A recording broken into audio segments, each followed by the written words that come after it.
bienvenue dans l'interview. Aujourd'hui, je reçois Caroline Persons. Bonjour. Bonjour. Alors, députée bruxelloise DEFI, spécialisée dans tout le domaine médical que vous suivez quand même depuis pas mal de temps. Et alors, évidemment, il y a cette info qui est arrivée, c'était le 20 novembre, donc avant-hier. Maggie de Bloch, à la Chambre, a annoncé qu'elle voulait mettre en place un système d'attestation de contingentement.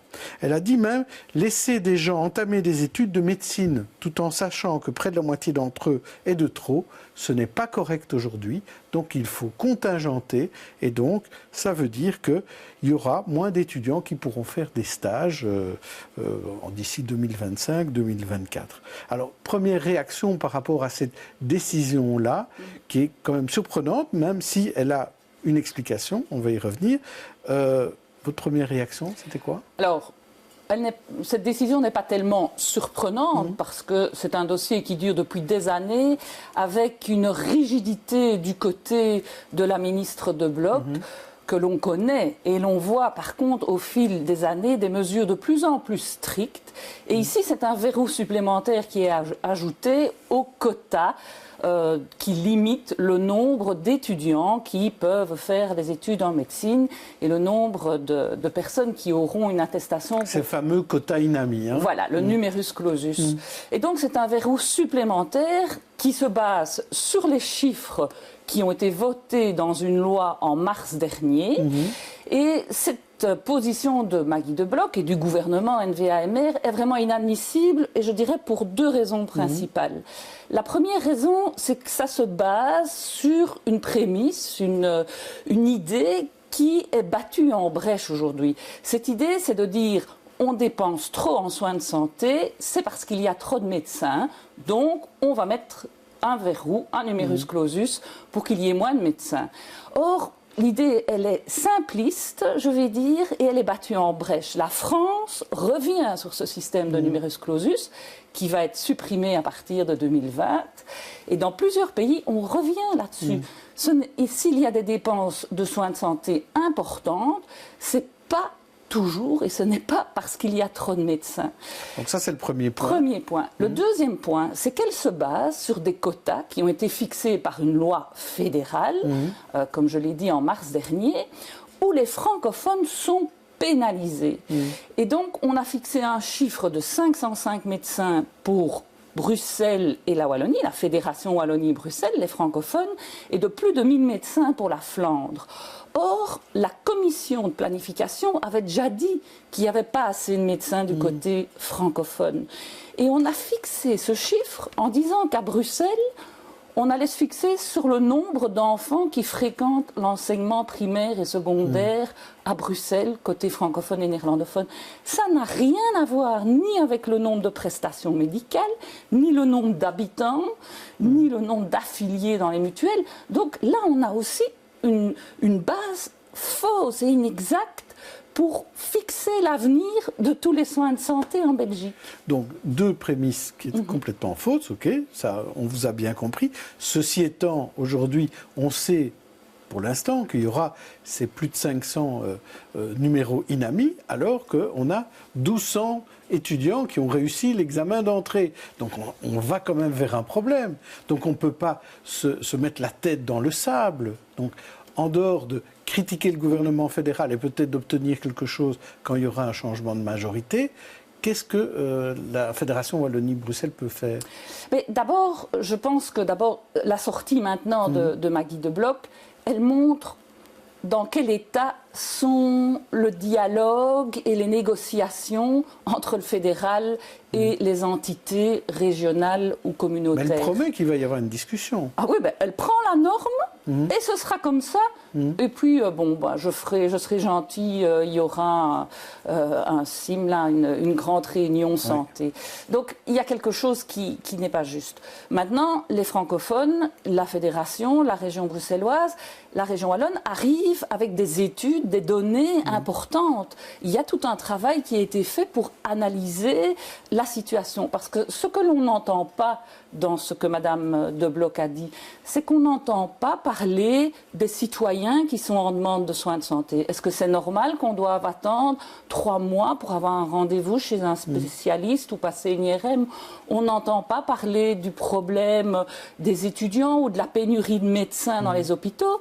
Et on va chercher des médecins étrangers pour compenser. Est-ce que ce n'est pas un peu ça notre problème? C'est qu'on n'arrive pas à faire la différence entre les Belges et les étrangers. Finalement, beaucoup d'étrangers viennent faire leurs études chez nous parce qu'ils trouvent qu'elles sont de qualité, tant mieux, mais évidemment, ils rentrent alors dans ces quotas INAMI. Et alors, du coup, on est obligé de prendre des étrangers qui ont des quotas d'autres pays.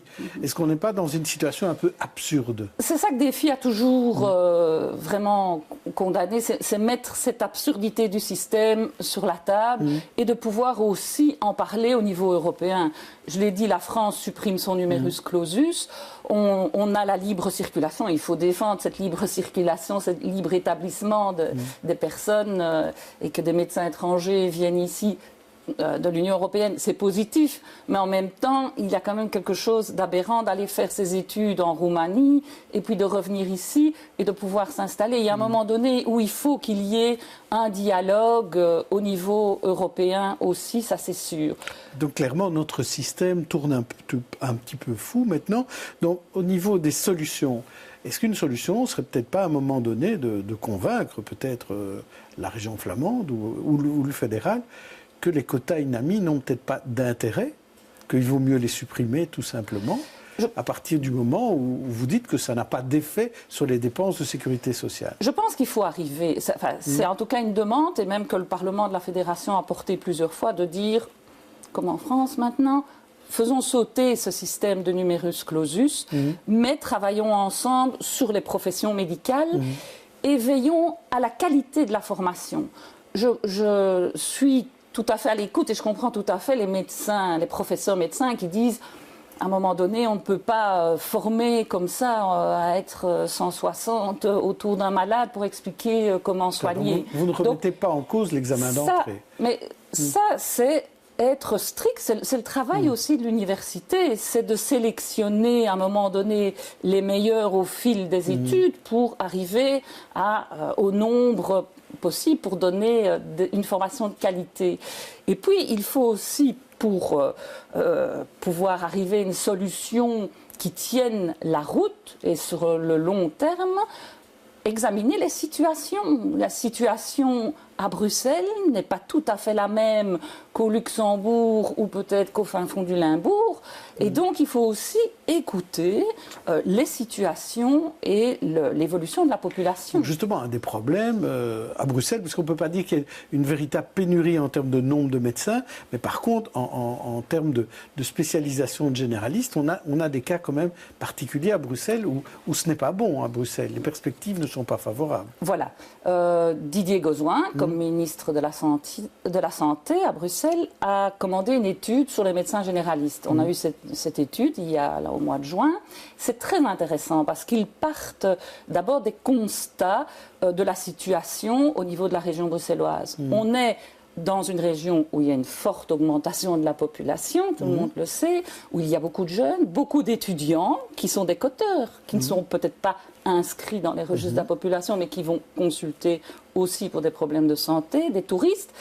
Et puis, ils constatent aussi sur le nombre de médecins que pour le moment, on n'est pas effectivement dans une situation de pénurie, mais qu'un médecin sur 3 à Bruxelles a plus de 55 ans. Ça veut dire que dans les 10 ans, il y a vraiment beaucoup de médecins généralistes qui vont devoir être remplacés.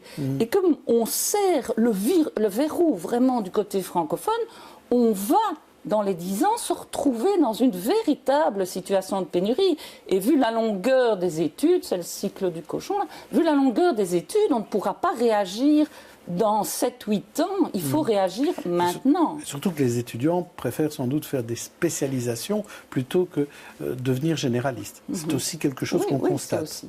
Et alors, du coup, Didier Gauzoin a vraiment aussi mis en place, avec le gouvernement bruxellois, toutes des mesures pour inciter les jeunes, enfin les médecins, à rester dans certains quartiers. Parce que c'est aussi un apport de cette étude, c'est de voir que la situation est très différente. Il y a peut-être certains médecins qui préfèrent aller dans des quartiers où c'est plus cosy et où il y a plus de moyens de la part des patients que dans d'autres quartiers.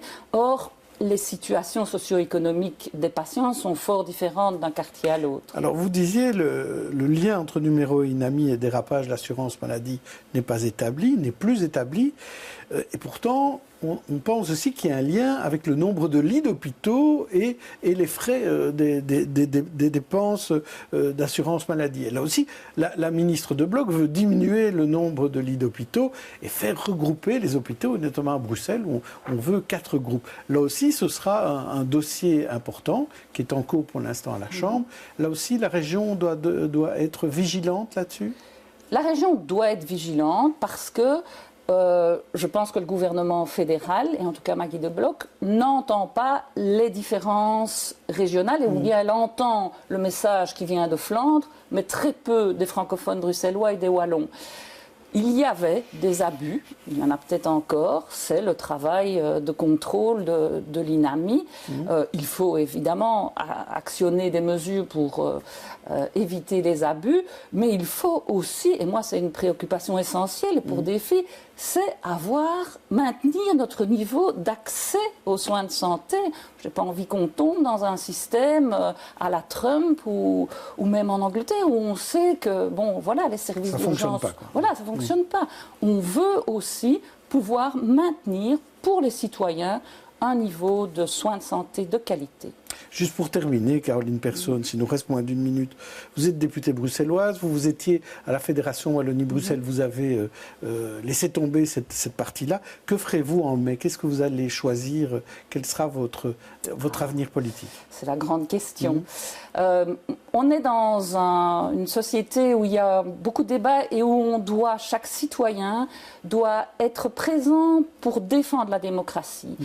Moi, je suis vraiment très choquée quand je vois les politiques, spécialement de la NVA, de rejet de l'autre, de rejet de l'étranger, de la peur. Et donc, je veux aller me battre au sein de Défi aux prochaines élections. Sur quelle liste?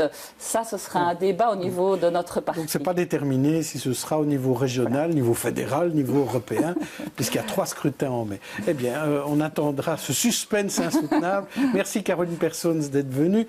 Demain, Stéphanie Meyer recevra le ministre Guy Van Engel. D'ici là, bonne journée, bonne soirée à tous.